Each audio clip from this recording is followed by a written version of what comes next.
Hi guys! So, ako ngayon ay magluluto ng isang Canadian recipe. Kasi nakuha ko to sa luto ng amo ko. So, ako ay magluluto ng chicken wrap or chicken burrito. They call it chicken burrito. So, meron akong chicken breast. Yan. 4 na piraso yan. Oh no, 5. 5 pieces. Lutuin ko na lang lahat para hindi na ako magluto bukas ba. Leftover na lang. Meron akong wrap na kinuha ko sa Costco. Ayan. Keto daw. Masarap daw siya. So, I wanna try it. Meron din akong bell pepper. Dalawang klaseng bell pepper. Tapos, maglalagay ako ng red onion, garlic, and yung black beans. Canned na black beans. Okay, guys. So, ipaprep ko muna to. So, yan guys. While, getting ready for yung iba kong ingredients. Ang ginagawa ko, chinachop ko muna yung chicken. Chicken breast. Para ma-marinate ko. Kahit mga few minutes while getting ready yung iba kong mga ingredients.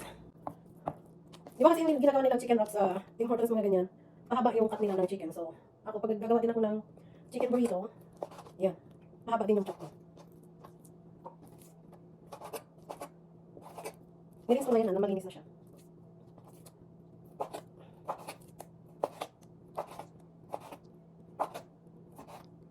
Ganyan yung yung style niya. Parang magagawa ka ng chicken finger.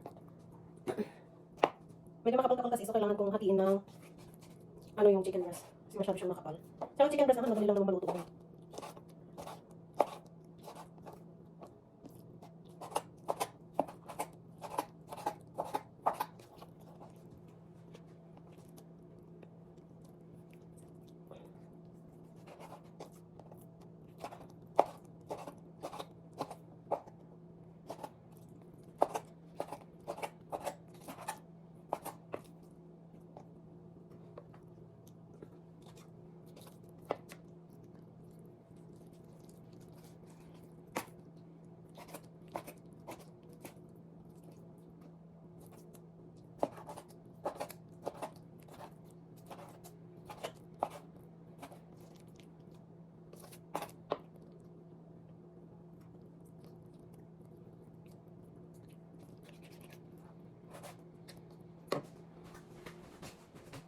So, yun guys, ang ginagawa ko, before kong lulutuin yung aking chicken breast, ang ginagawa ko, minamarinate ko ng, kahit mga saglit lang, mga few minutes.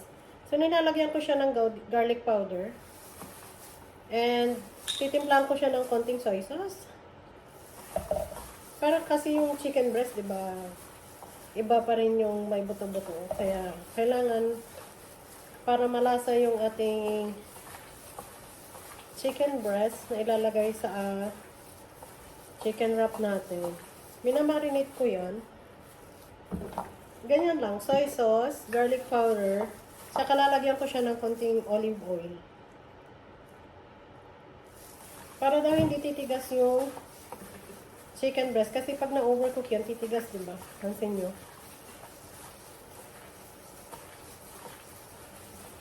Ayan, guys.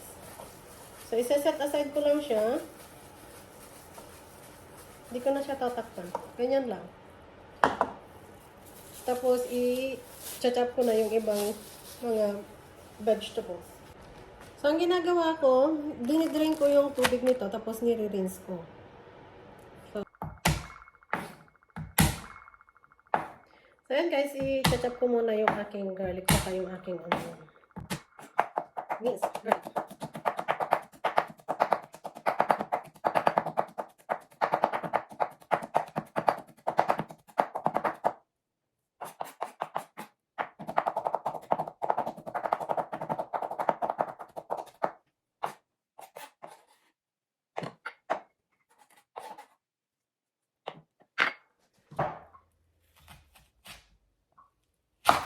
So, ang ginagamit ko dito is yung red onion. Sweet red onion.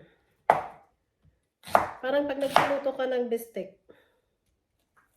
diba masarap yung red onions.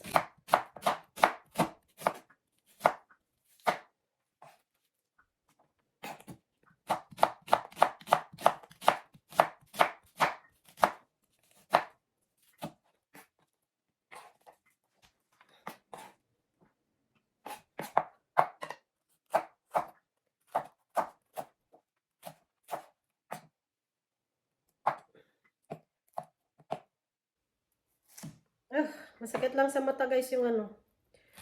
Red onion. Masyadong matapang.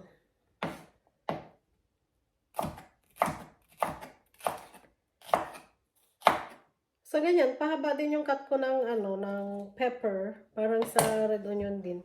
Diba yung mga sinuserve nila na chicken burrito sa chicken wrap sa Tim Hortons, mga ganyan. Kung napapansin nyo, pahaba din yung cut nila. Mahilig sa chicken wrap. Minsan nilalagyan ng lettuce, pero hindi kasi sila masyado ganun sa lettuce dito sa bahay. Ako lang talaga yung kumakain ng lettuce. So, sabi ko, it's always, nasisira din lang. Yung, kung ano na lang yung gusto nilang kainin na gulay, yun na lang yung ilalagay ko. You can make your own recipe naman eh. At least yung pepper, kinakain nila. Yung panganay, saka yung sawa ko, kinakain nila yan. Yung anak ko, masyadong ihikan. Kaya nga, minsan parang sabi ko, yung nasaluto ako ng gusto, hindi mo naman kinakain yung niluto ko. Ayan guys. Nakat ko na yung aking pepper. Oh. Let's start cooking!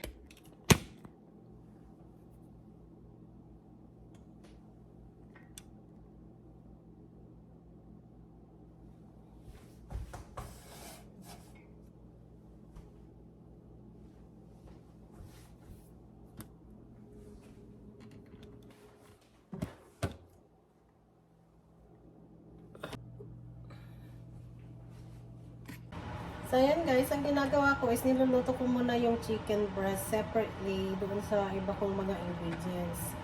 Lutuin ko muna and then isa-set aside ko. Kasi pag na-overcook yan, titigas siya. So, kailangan tama lang yung pagluto mo.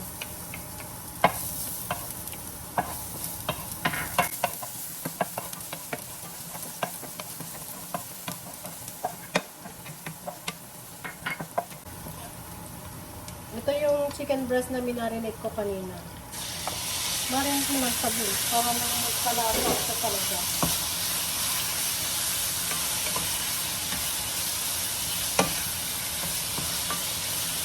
Kasi lang kasi kanina mo ko yan. Itutin ko lang sa guys. Guys, tapos yung ko na ng pepper sa nila.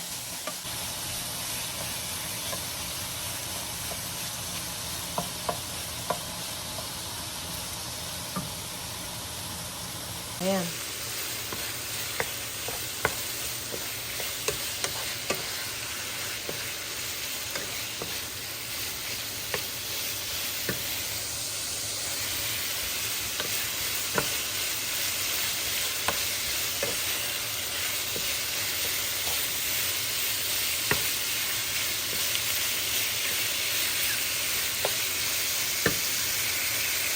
Ayun guys, medyo luto na yung ating chicken. So, isa-set aside ko ngayon ito.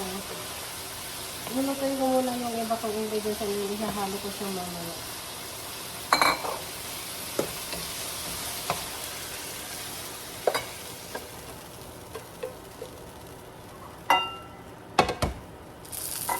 Kailangan kasi tama.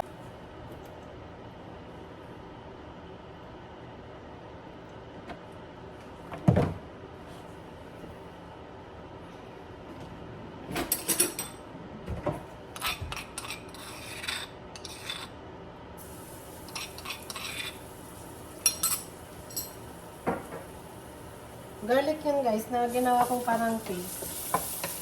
So, lulutuin ko muna yung black beans. Gigisahin ko muna. Ito yung black beans na nakakan kanina.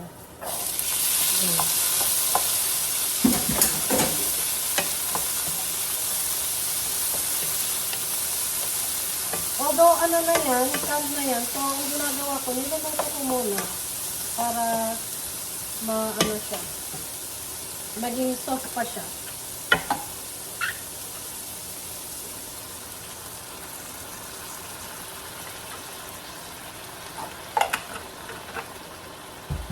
Bago ko ihalo yung iba kong mga gulay. Kailangan kasi maluto.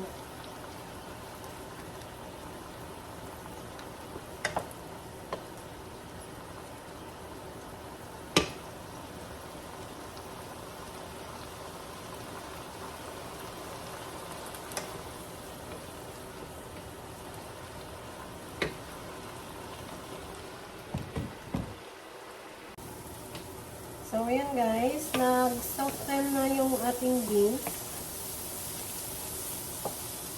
Ayan, malambot-lambot na.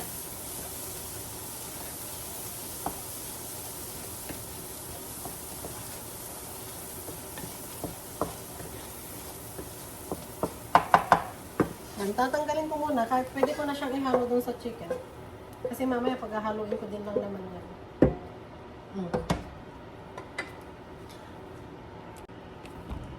So, ang ginagawa ko, gigisahin ko na lang yung remaining ingredients. Konting mantika lang.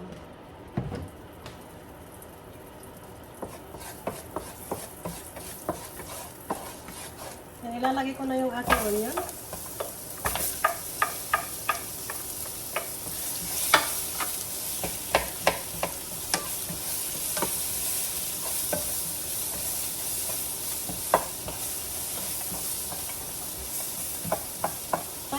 Guys, masarap siya. Yun sanang ginagawa din ng amo ko, ginagawang enchilada. Yung amo ko noon.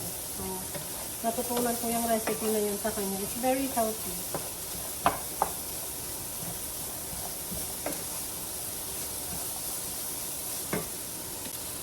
Healthy and yummy.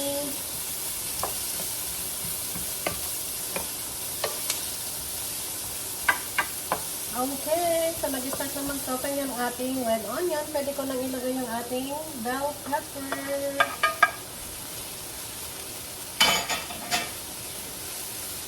Then, titimplahan ko na siya guys ng asin. Asin lang ang pinakang-timpla ko dun. Kasi, pag mag-ano ka, pwede mo siyang lagyan ng cheese. Yung grated cheese. Masarap din yung Japanese mayo. Yan yung ginagamit namin. Instead of using the sour cream, kung ayaw nyo ng sour cream, lagyan mo siya ng cheese. Tsaka mayo, yung Japanese mayo.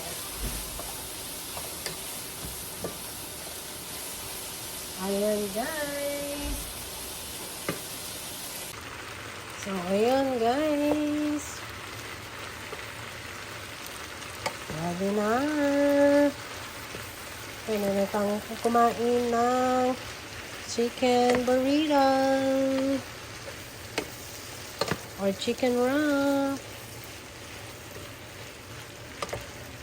Try na to guys, masarap siya.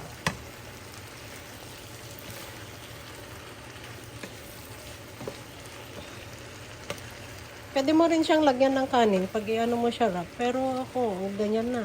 Tama na yan. Oh, pang diet. May ano na, protein na. Diba? Yan. It's ready to eat. Kainan na.